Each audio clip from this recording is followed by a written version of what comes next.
একদম ঘরোয়াভাবে ঘরে থাকা কয়েক রকমের মশলা দিয়ে কিন্তু আজকে আমি মাটন সাসলিক বানিয়ে দেখাবো। এটা চিকেন, এরকমভাবে চিকেন দিয়েও আপনারা বানাতে পারেন, তবে আজকে আমি মাটন দিয়ে বানিয়ে দেখাবো। মাত্র ঘরে থাকা কয়েকটা মশলা দিয়ে বানিয়ে দেখাবো, কোনো রকমের ঝামেলা ছাড়াই।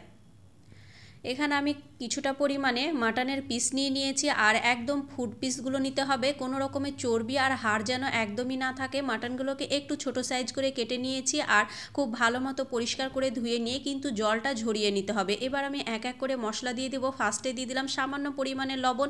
একদম অল্প পরিমাণে লবণটা রাখবেন, যেহেতু কয়েক রকমের সস যাবে, সসের মধ্যে লবণ থাকে। আর দিয়ে দিলাম হলুদ হাফ টেবিল চামচ, লঙ্কার গুঁড়ো হাফ টেবিল চামচ মানে 1 টেবিল চামচ দিয়েছিলাম, 1 চিমটি পরিমাণ জিরার গুঁড়ো, 1 চিমটি পরিমাণ ধনিয়া গুঁড়ো, সব অল্প পরিমাণে দিয়েছি। হাফ টেবিল চামচ রসুন বাটা, হাফ টেবিল চামচ আদা বাটা, আর হাফ টেবিল চামচ দিয়েছিলাম গরম মশলার গুঁড়ো। 1 টেবিল চামচ দিয়ে দেব সয়া সস, আর দিয়ে দেব 1 টেবিল চামচ টমেটো সস। আপনারা চাইলে বারবিকিউ সসটাও দিতে পারেন, আমার কাছে ছিল না সেই কারণে দেওয়া হয়নি। 1 টেবিল চামচ দিয়ে দেব সাদা তেল।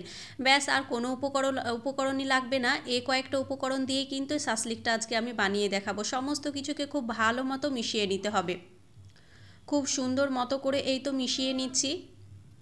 খুব ভালো মতো মিশিয়ে নিয়ে এটাকে 3 থেকে 4 ঘন্টা মতো আমি নর্মাল ফ্রিজে রেখে দেবো। আপনারা চাইলে ওভারনাইটও রেখে সকালে ভেজে নিতে পারেন, কিংবা সকালে ম্যারিনেশন করে রেখে বিকেলেও ভেজে নিতে পারেন।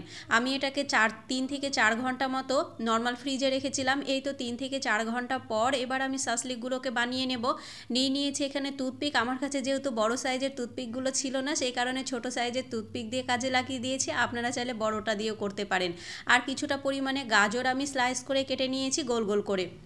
এই তো একটা মাটনের পিস দিয়ে দিলাম, আর দুটো করে গাজর দিয়ে আপনারা আপনাদের পছন্দ মতো সাজিয়ে নিতে পারেন। এখানে অনেক রকমেরই ভেজিটেবল দেওয়া যায়, তবে আজকে আমি শুধু গাজর দিয়ে করেছি।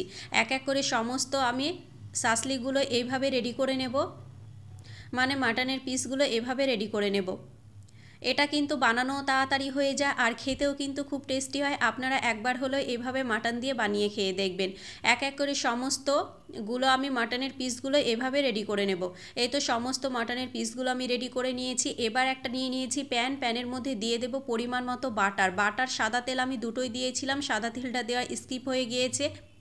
এখানে বেশ কিছুটা পরিমাণে দিয়েছিলাম বাটার, আর দিয়েছিলাম সাদা তেল। খুব ভালো মতো মিশিয়ে নিয়ে এই তো এক এক করে যে আমি মাটনের পিসগুলো রেডি করে রেখেছিলাম সেটাই দিয়ে দেব।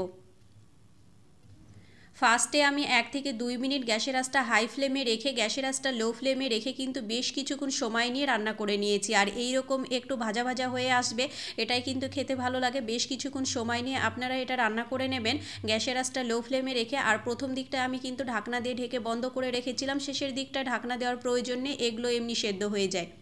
অনেকেই হয়তো ভাবতে পারেন মাটনের পিসগুলো সেদ্ধ হবে না, তবে চলুন আপনাদেরকে একটা কিন্তু আমি ছেড়েও দেখাবো যে কি সুন্দর পরিমাণে সেদ্ধ হয়ে গিয়েছে। আমার সাসলিক একদম রেডি হয়ে গিয়েছে। চলুন আপনাদেরকে একটা ভেঙে দেখাচ্ছি। দেখুন খুব সুন্দর মতো করে কিন্তু সফট আর নরম হয়ে গিয়েছে।